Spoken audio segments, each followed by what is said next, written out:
우리가 기도하는 곳에 가다가 점치는 귀신 들린 여종 하나를 만나니 점으로 그 주인들에게 큰 이익을 주는 자라. 그가 바울과 우리를 따라와 소리질러 이르되, 이 사람들은 지극히 높은 하나님의 종으로서 구원의 길을 너희에게 전하는 자라. 이같이 여러 날을 하는지라 바울이 심히 괴로워하여 돌이켜 그 귀신에게 이르되, 예수 그리스도의 이름으로 내가 네게 명하노니 그에게서 나오라. 하니 귀신이 즉시 나오니라. 여종의 주인들은 자기 수익의 소망이 끊어진 것을 보고 바울과 실라를 붙잡아 장터로 관리들에게 끌어갔다가 상관들 앞에 데리고 가서 말하되, 이 사람들이 유대인인데 우리 성을 심히 요란하게 하여 로마 사람인 우리가 받지도 못하고 행하지도 못할 풍속을 전한다. 무리가 일제히 일어나 고발하니 상관들이 옷을 찢어 벗기고 매로 치라 하여 많이 친 후에 옥에 가두고 간수에게 명하여 든든히 지키라 하니, 그가 이러한 명령을 받아 그들을 깊은 옥에 가두고 그 발을 착고에 든든히 채웠더니 한밤중에 바울과 실라가 기도하고 하나님을 찬송하며 죄수들이 듣더라. 사도행전을 쭉 큐티를 해왔으면 아시겠지만 사도행전에 굉장히 많은 사건들이 기도 시간, 기도하러 가다가 일어납니다. 오순절 성령 강림부터 시작된 사도행전은 처음부터 기도라고 할 수 있습니다. 사도행전에 나오는 첫 기적이 뭐냐면 제9시 기도 시간에 베드로와 요한이 기도하러 성전에 올라갈 때에 일어났던 일입니다. 사도행전을 보면 사람들은 다 같이 모여서 기도 시간에 기도했고 기도 처소에서 기도했습니다. 10장을 보면 베드로도 제6시 기도 시간에 기도하려고 지붕 위에 올라갔다라고 나오고, 사도행전 16장에 하나님의 인도하심을 따라 마게도냐로 갔던 바울의 일행이 마게도냐의 첫 성 빌립보에 이르자 어떻게 했냐면 기도할 처소가 어디 없는가 하고 찾아봤다라는 이야기가 나옵니다. 그리고 오늘 본문은 기도하는 곳에 가는 이야기가 나오죠. 여러분, 기도에는 세 가지가 필요하다고 생각이 듭니다. 첫 번째는 뭐냐면 기도하는 장소가 있어야 되고, 두 번째는 기도하는 시간이 있어야 되고, 세 번째는 함께 기도하는 사람들이 있어야 합니다. 기도하는 시간, 기도하는 장소, 함께 기도하는 사람. 우리는 종종 이렇게 이야기합니다. 언제 기도하세요? 라고 하면 날마다 주님과 기도합니다. 날마다 동행하면서 직장에서, 회사에서, 가정에서 주님과 대화하듯 기도합니다 라는 이야기를 종종 하곤 해요. 그러면서 특별히 우리가 무릎 꿇고 기도 시간에 따로 기도하지 않는다 하더라도 그래도 날마다 주님과 대화하면서 살아가요 라고 이야기를 하지만, 사실은 날마다 매 순간마다 주님과 기도하며 살아갑니다, 주님에게 기도하며 살아갑니다 라는 말은 정말 냉정하게 이야기한다면 기도하지 않는다는 말과 별반 차이가 없습니다. 생각해 본다면 여러분, 바울이 얼마나 주님과 동행하는 사람이었겠어요? 사도 바울처럼 주님과 동행했던 사람이 또 있을까? 아니, 예수님을 생각해 보세요. 예수님은 아버지 되신 하나님과 얼마나 동행하고 살아갔냐면 예수님 자신이 말하기를 나와 아버지가 늘 함께 있기 때문에 함께 있는 걸 넘어 동행하는 걸 넘어 하나다라고 말할 정도였어요. 예수님은 아버지와 하나다라고 말할 정도였지만 예수님의 삶은 어떠하였나요? 기도의 처소가 따로 있었고 기도의 시간이 따로 있었습니다. 난 날마다 하나님 아버지와 동행하기 때문에 매 순간이 기도입니다 라고 예수님은 가르치시고 말씀하신 것이 아니라 새벽 미명에 기도의 시간을 따로 떼었고 기도하는 장소를 따로 떼었습니다. 마지막 예수님이 기도하셨던 장소, 겟세마네 장소는 예수님이 늘 습관을 따라 따로 구걸하여 갔던 예수님의 기도 처소였어요. 그리고 마지막 순간 간절히 기도했던 예수님은 뭐라고 말씀하셨죠? 내 마음이 괴로워, 심히 괴로워 죽게 되었나니 너희는 여기 깨어서 나와 함께 머물라. 다시 말하면 함께 기도해달라는 요청이었단 말이죠. 예수님조차도 기도하는 시간, 기도하는 장소, 함께 기도하는 사람들을 요구할 정도였습니다. 즉 우리에게 이 세 가지가 정말 필요하다는 생각을 하게 돼요. 정말 우리가 따로 시간을 내어 기도하지 않으면 솔직히 우리는 그렇게 기도하지 않잖아요. 혼자 기도하는 시간들이 많이 있지만 정말 정작 우리가 기도 시간을 따로 내지 않는다면 우리는 그렇게 열심히 기도하지 못하는 존재가 우리입니다. 그렇기 때문에 우리에게는 기도의 시간, 기도의 장소, 기도하는 사람들이 필요하다는 생각을 하면서 이렇게 기도의 시간마다 따로 애써서 기도하러 나오는 모습들이 필요하다는 생각을 하게 되고, 언제나 그럴 때의 역사가 일어난다는 사실, 그 사실을 주님은 우리들에게 알려줍니다.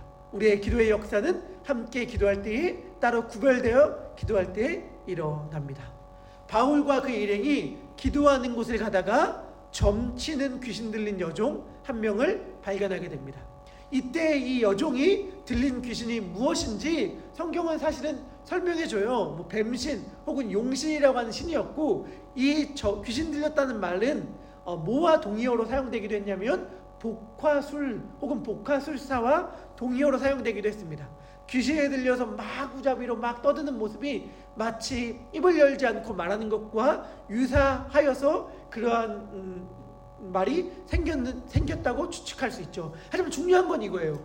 이때 이 여종이 들린 귀신이 무엇인지, 귀신 들렸을 때 했던 행동이 무엇인지는 표면적인 것이고, 정말 이 여종이 들린 귀신이 무엇인지가 나오고, 이 여종이 들린 귀신은 이 여종만 들린 것이 아니라 그 시대, 그 지역 전체가 들렸다라는 걸 알게 됩니다. 그게 뭘까요?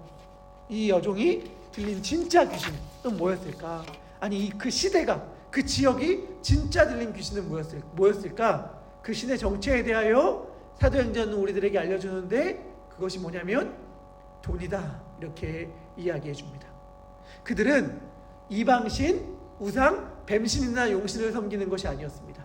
그들은 돈을 섬겼어요. 제가 기회될 때마다 이 이야기가 인상적이어서 나누는데, 저에게 역사 신학을 가르쳤던 신학교 교수님은 이렇게 종종 말씀하시곤 했습니다.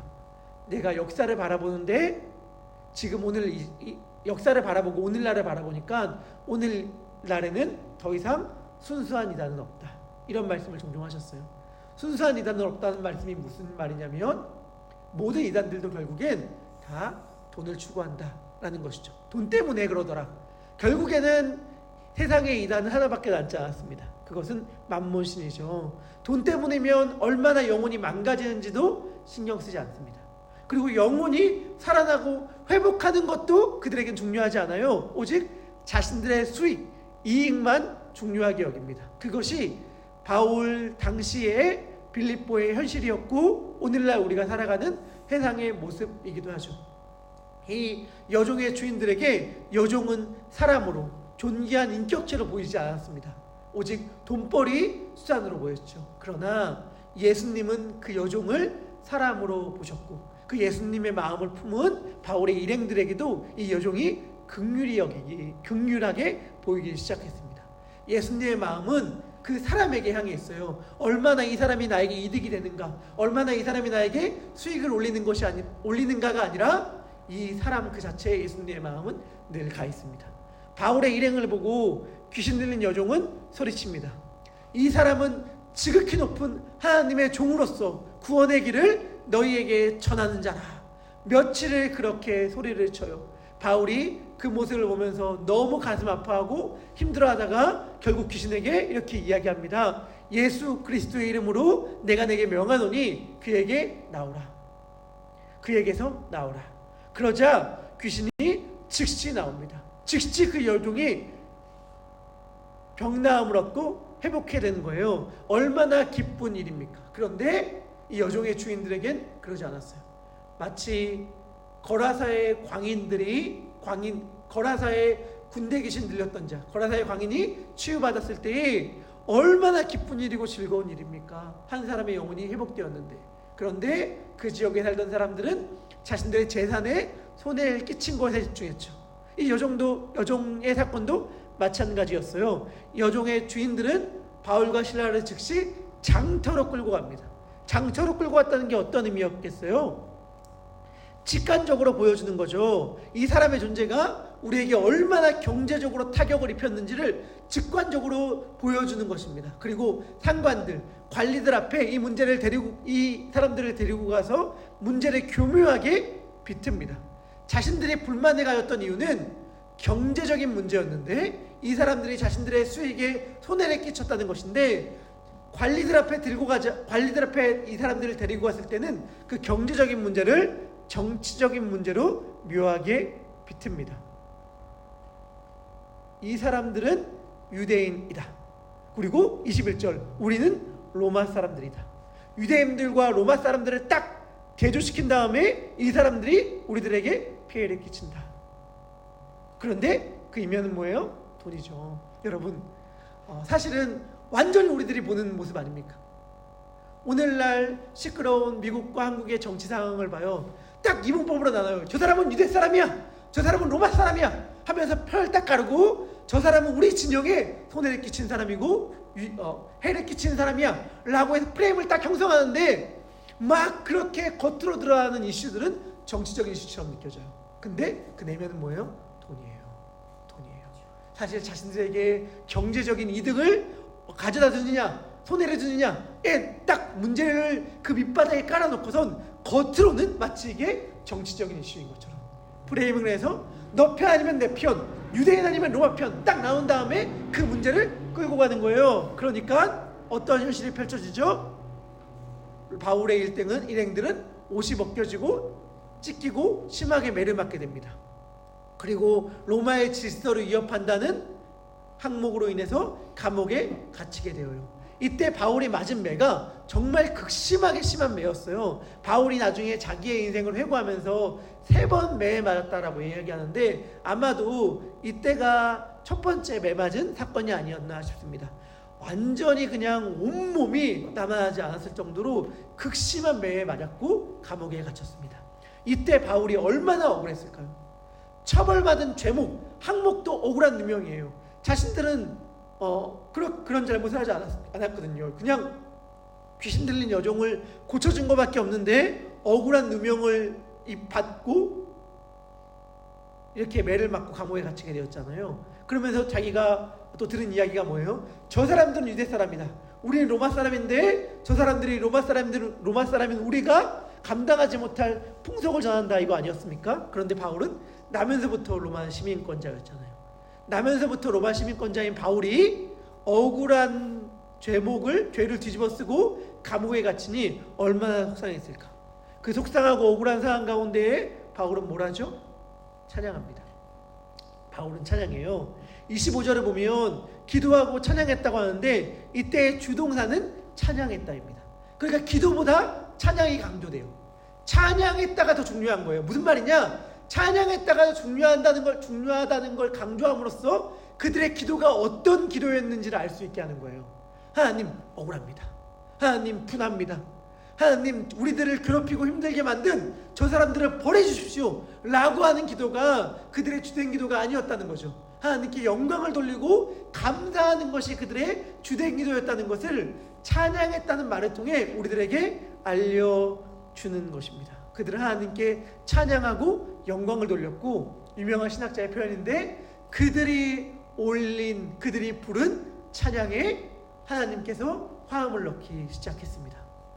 그들의 찬양에 하나님의 화음이 더해지자 갑자기 땅이 흔들렸고 진동했고 감옥의 문이 열렸고 발에 묶여있던 착고 수갑과 같은 것이 철커덕 풀렸습니다. 내일 본문인데 그럼에도 불구하고 그들은 도망가지 않습니다.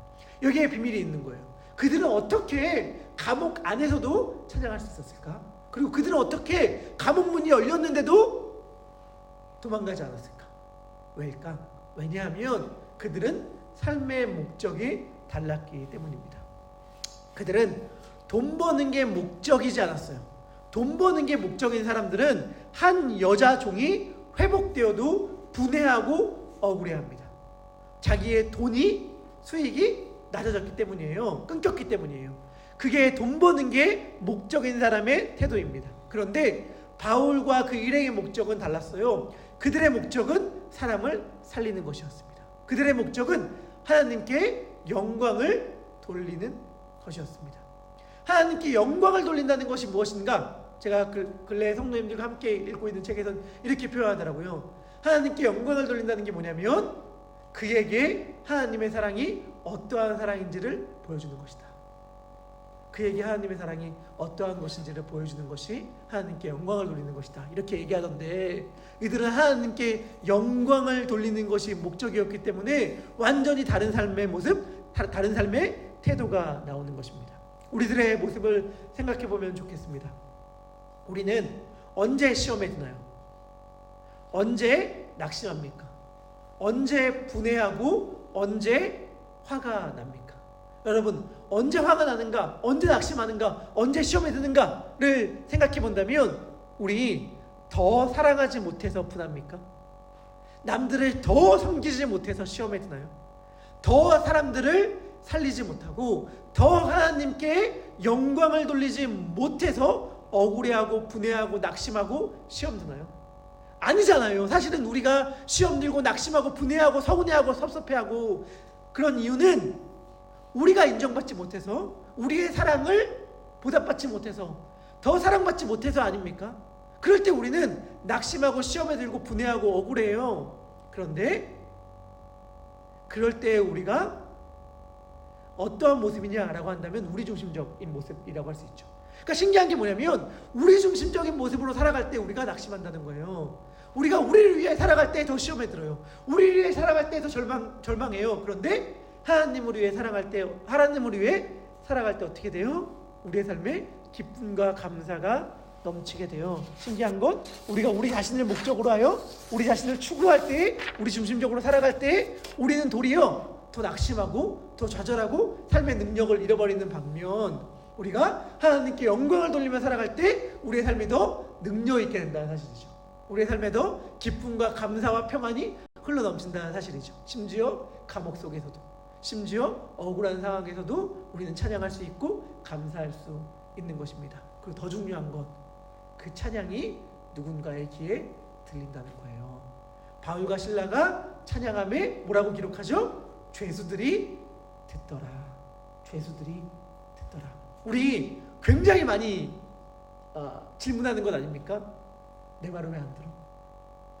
우리는 상대방이 우리들의 말을 듣기로 해요. 그래서 우리가 굉장히 답답하게 느끼는 요소가 뭐냐면 왜 내 말을 안 들어? 내 말 안 들어. 내가 이렇게 목소리 높여서 이렇게 크게 이렇게 여러 번 반복해서 간절히 이야기하는데 어쩜 그렇게 내 말을 안 들어? 우리는 많이 질문하고 답답해해요. 근데 안 들려. 안 들려. 왜 우리들의 목소리가 안 들릴까? 그런데 언제 들리는가를 통해서 왜 안 들리는지, 어떻게 하면 들을 수 있는지를 알 수 있는 것 같아요. 감옥에서 매맞은 자의 찬양은 죄수들에게 들리더라고요. 제가 어젯밤에 좀 특별한 경험을 했습니다. 갑자기 밤늦게 한국에 계신 장인어른이 전화를 하신 거예요. 영상통화를. 물론 통화를 자주 하는 편이긴 하지만 그 시간에 전화를 하진 않으시거든요. 그래서 제가 전화를 받았다가 너무 깜짝 놀라서 소리를 내니까 누워있던 아내가 무슨 큰일이 난 줄 알고 갑자기 막 밖으로 나와서 무슨 일이야 이랬는데, 사실 안 좋은 일은 아니었고 좋은 일이었기 때문에 제가 깜짝 놀랐는데, 갑자기 영상통화를 켰는데 장인어른이 저한테 내가 지금 누구랑 같이 있는 줄 알아? 이렇게 물어보시는 거예요. 그래가지고 누구랑 같이 계신데요? 했는데 딱 보여줬는데 저도 모르게 너무 놀라서 소리가 나올 수밖에 없었어요. 누구랑 같이 있었냐면 제가 군대에 있을 때에 같이 군생활했던 대회장님과 같이 있었어요. 대회장님은 제 성격이 물론 그래요. 저는 초등학교 때부터 그랬지만 중학교를 졸업하고도 중학교 선생님들 찾아가고 지금도 연락하고 지내고, 고등학교를 졸업하고도 고등학교 굉장히 많이 찾아가고 지금도 연락하고 지내고, 목사님들도 지금도 연락하고 지내는 목사님들이 상당히 많이 있고, 전 선생님들이랑 이렇게 좀 끊임없이 연락을 하는데 대회장님도 마찬가지였어요. 저희 전역하고 대회장님과 종종 연락하고 안부 인사를 묻고, 물론 카톡으로 그렇게 대화했지만 얼굴로 영상 통화하는 건 정말 제가 군대를 20년 전에, 저도 군대 전역한 지가 20년이 됐더라고요. 와, 세월이 너무 빠른데 20년 전에 얼굴 뵙고 처음으로 뵙는 거였거든요. 너무 반가워서 저도 모르게 소리가 나왔는데 그래서 신뢰를 했죠. 저도 모르게 충성했는데 저는 공군을 나왔고 공군의 구호는 필승입니다. 너무 죄송했어요. 아유, 어떻게 내가 그래도 군생활 한 사람인데 현역으로 나도 모르게 경례 구호를 잘못 붙일 수가 있는가 너무 민망하고 죄송했는데 너무 당황해서 그랬습니다. 그런데 제가 왜 깜짝 놀랐나? 저는 왜 그 대대장님께 연락을 계속 드렸냐면 저는 일기 사병이잖아요. 대대장님은 대화할 기회도 많이 없으신 사실은 분이에요. 특히 20년 전의 군생활은 지금의 군생활과 다르고 분위기가 사뭇 다르거든요. 근데 제가 군생활 28개월 동안 하는 동안 제가 느꼈던 건 뭐냐면 대대장님은 진짜로 제가 만난 이 세상에서 만난 분 중에 몇 안 되는 진짜 참 크리스천이다. 그리고 참 군인이다. 라는 걸 느낄 수 있는 분이었어요. 특별히 그 전에 대대장님과 너무 비교가 되면서 제가 군대에서 느낄 수 없었던 모습들을 너무 많이 보여줬거든요. 저는 그 부대라고 대대장님이라고 치면 제가 있던 부대에선 최고 이렇게 높은 분이셨어요. 그러니까 탑이었어요. 탑. 그 위에 분이 없는 분. 물론 위에서 가끔씩 순시하러 올 때에 더 높은 분이 방문하기도 하지만 그 부대 내에선 최고로 높은 분이었거든요. 근데 아무도 그런 모습을 보여준 대대장님이 없었어요. 병사들을 그렇게 존중하는 분이 없었고 저는 사소한 일인데 충격인 게 뭐냐면 대대장님이 자기 군화 닦으시고 자기 옷 정리하시고 자기 책상 정리하는 거예요. 여러분 자기 군화 자기가 닦는 게 뭐가 대단한 일인가 싶은데 이건 불가능한 일이었어요. 제가 군생활 할 때 이건 불가능한 일, 완전 불가능한 일. 아무도 그런 적이 없는 일. 다들 죄송하지만 제가 편하게 얘기하면 군대 나오신 분들 여기 있을 텐데 제가 나온 대대장님은 누구냐? 용서하고 들어주세요. 군대에 지급받은 기름 따로 챙겨서 팔아먹는 분들 군대에 보급 나온 라면들, 쌀들, 부식품들 따로 챙겨가지고 팔아먹는 분들이 대대장님이었단 말이에요. 그런데 그런 것들을 안 하는 건 물론이거니와 너무 모범된 모습들을 하니까 제가 감동을 받았고 병사들을 얼마나 존중하는지 늘 보면 격려해주고 따뜻한 말 해주고 자기 관리들 자기가 하고 청소하라고 하면 걸레 뺏어서 자기가 닦고 자기가 정리하고 이런 모습들은 상상할 수가 없었거든요. 상상할 수가. 제가 그래서 대대장님 보면서 늘 감탄했는데 여러분 자기 군화를 자기가 닦는 모습이 밖에서는 그렇게 감동적인 모습일까요? 그러니까 무슨 말을 제가 듣고 싶냐면 왜 제가 들렸을까를 생각해 보는 거예요. 왜 그분의 모습이 그분의 사랑과 그분이 사람을 존중하는 모습들이 제 마음 가운데 와닿았고 그분의 이야기가 왜 제 마음 가운데 들렸을까? 오늘의 본문을 빌려서 얘기한다면 그것이 감옥이었기 때문인 것 같아요. 다시 말하면 아무도 그렇게 살지 않는 곳이었기 때문에. 무슨 말이냐? 우리의 목소리가 언제 들리죠? 우리가 잘 나갈 때에, 우리가 소위 성공할 때에, 우리가 남들에게 인정받는 자리에 올라갈 때에 우리의 목소리가 들린다고 생각해요. 그렇기 때문에 남들에게 내 목소리가 들리는 위치에 올라가야지 막 있으지만 아니요. 듣는 것 같지만 그때의 목소리 들리지 않습니다. 들리는 목소리는 언제예요? 감옥에서 억울한 상황 가운데서도 찬양할 때 그때 들리는 거예요. 군대에서 아무도 그렇게 행동하지 않을 때에 그때 그렇게 행동하는 그 모습이 20년이 지난 지금까지도 제 마음 가운데 남아있거든요. 우리의 삶 가운데서 어떤 모습이 우리들의 아내에게, 남편에게, 자녀에게, 이웃에게 들릴까? 아니, 저 사람 감사할 수 없는 가운데 감사하네. 저렇게 찬양할 수 없는 가운데 찬양하네. 이럴 때에 그 목소리가 우리들 가운데 들리는 것이거든요. 그럴 때에 그리고 하나님이 영광 받으실 뿐만이 아니라 우리들의 삶 가운데서도 감옥문이 열리고 우리들의 발에 있는 착고가 풀리고 사람을 살리는 위대하고 놀라운 일들이 일어날 줄 믿습니다. 이 시간 우리 함께 기도할 때 그러한 말씀을 생각하면서 기도했으면 좋겠습니다. 우리의 삶의 목적이 하나님이 되고 하나님께 영광을 돌리는 것이 되고 사람을 살리는 것이 되기를. 그래서 어떠한 상황 가운데도 하나님께 찬양하고 하나님께 감사할 수 있는 자가 되기를. 그리고 그러한 감사하고 찬양하는 우리들의 모습을 통해 누군가가 우리들의 찬양을 듣고 변화되기를, 우리들의 목소리를 듣고 변화되기를. 우리 함께 이러한 기도의 제목을 가지고 함께 기도하도록 하겠습니다. 우리 같이 기도하겠습니다. 하나님 아버지 기도합니다. 주님의 은혜를 구합니다. 주님의 사랑을 구합니다. 주님, 우리들의 연약함과 우리들의 초라함과 우리들의 모든 낮은 모습 가운데서도 하나님을 일하여 주십니다. 주님, 우리들의 연약함과 우리들의 초라함과 우리들의 모든 낮은 모습 가운데서도 하나님을 일하여 주십니다. 주님, 우리들의 연약함과 우리들의 초라함과 우리들의 모든 낮은 모습 가운데서도 하나님을 일하여 주십니다. 주님,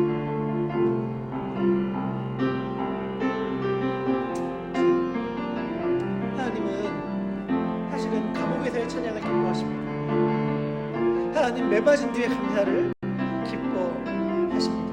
그때 비로소 드러나는 것이거든요. 우리들의 삶의 목적이 무엇이었는지를. 내 삶의 목적이 나의 영광이고 내가 좀 더 잘나아지는 것이고 내가 좀 더 높아지는 것이었다면 하나님 결코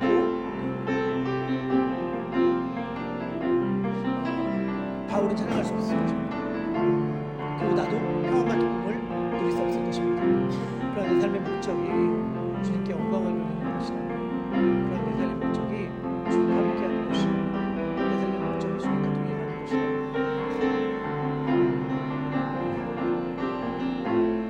찬양할 수 없는 가운데 찬양하는 것이라면, 감사할 수 없는 가운데 감사하는 것이라면, 기도할 수 없는 가운데 기도하는 것이라면, 하나님 그러한 저의 모습을 누군가는 바라볼 것입니다. 누군가 찬양할 것이고 누군가는 하나님을 알게 될 것입니다. 그리고 그로 인하여 사람들이 살아나는 은혜의 역사가 펼쳐질 것입니다. 주님,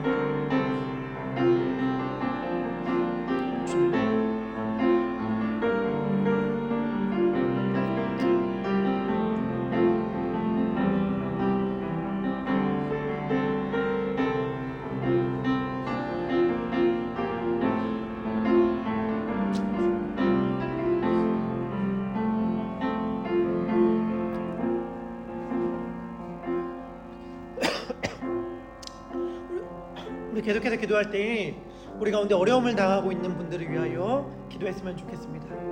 상황이 매맞음의 상황인 분들, 상황이 감옥에 갇혀 있는 분들, 감옥 문이 굳게 닫히고 발에는 착고가 채워져 있고 간수가 지키고 있는 상황 가운데 있는 분들이 있습니다. 병의 문제일 수도 있고 경제의 문제일 수도 있고 사업의 문제, 신분의 문제, 자녀 잉태의 문제, 가족 구원의 문제, 관계의 문제들, 영적인 문제들, 수많은 문제들로 인하여 힘들어하고 어려워하고 있는 성도님들이 계십니다. 우리 기도했으면 좋겠습니다.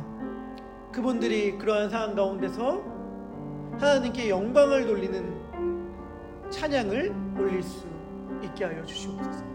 그리고 그 모든 환경에도 불구하고, 그 모든 상황에도 불구하고 감사의 찬양을 주님께 올려드릴 때에 주님, 빌립보 감옥의 문을 열었던 것처럼, 땅을 진동시키셨던 것처럼 그 환경을 움직이시고 닫힌 문을 열어주심으로 하나님께서 결국엔 이 모든 환경과 상황을 다스리고 계시다는 사실을 경험하게 하여 주시옵소서.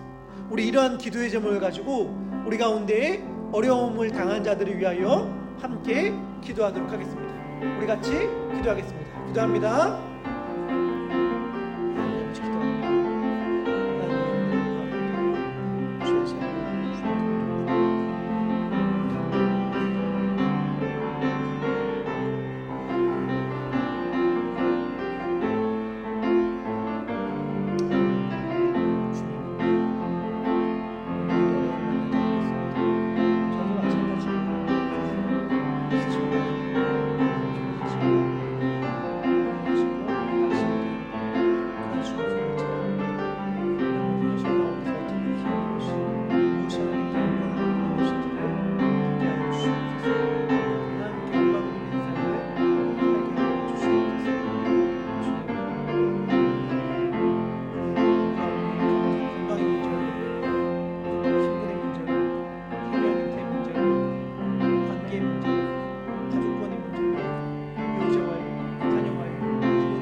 교회를 위해 기도했으면 좋겠습니다. 교회를 위해 기도할 때 우리 교회가 빌립보 감옥과 같은 곳이 되게 하여 주시옵소서.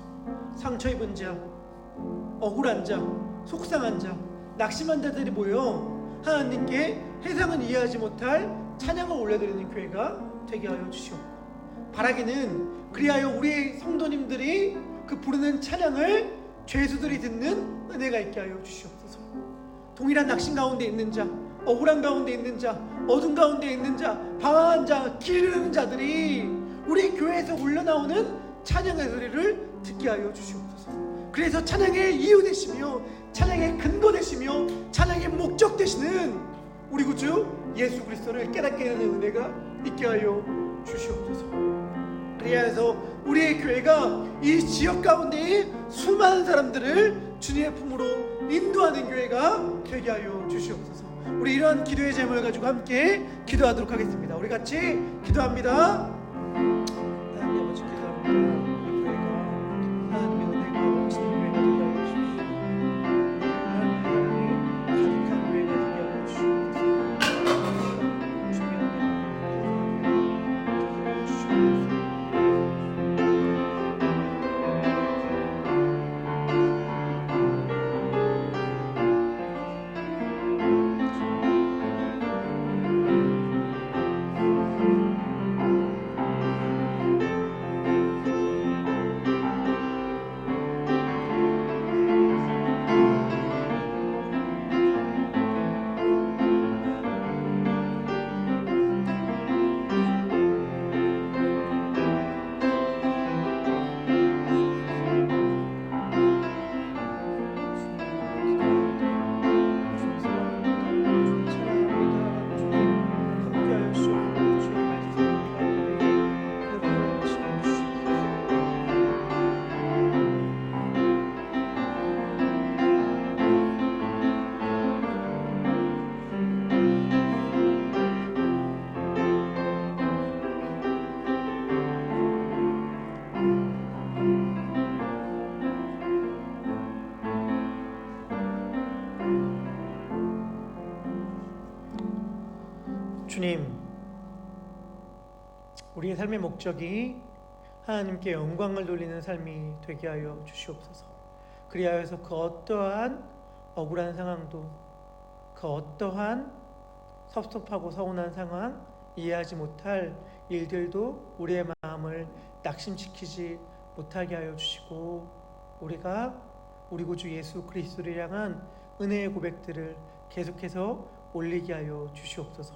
사람들을 사랑하고 섬기게 하여 주시옵고, 이해하지 못할 상황 가운데서도 찬양하는 우리들의 모습을 통하여 사람들에게 예수님의 사랑이 흘러가는 은혜가 있게 하여 주시옵소서. 빌립보 감옥에서 일어났던 위대하고 놀라운 일들이 우리의 삶 가운데도 동일하게 펼쳐지게 하여 주시옵고, 우리의 교회 가운데도 이 일들이 이루어지므로 우리의 모습을 보며 우리의 교회를 보며 하나님이 기뻐하시고 영광 받으심을 즐거워하고 바라보며 하나님께 예배하는 자들이 되게 하여 주시옵소서. 우리 가운데 주위에 있는 귀신 들린 여종과도 같은 자들이 있다면 예수님의 이름으로 다가가 자유케 하시고, 예수님의 이름을, 예수님의 사랑을 흘려보내는 우리들이 되게 하여 주시옵고, 그리하여서 우리들의 목적이 하나님께 영광을 돌리며 사람을 살리는 삶이라는 사실을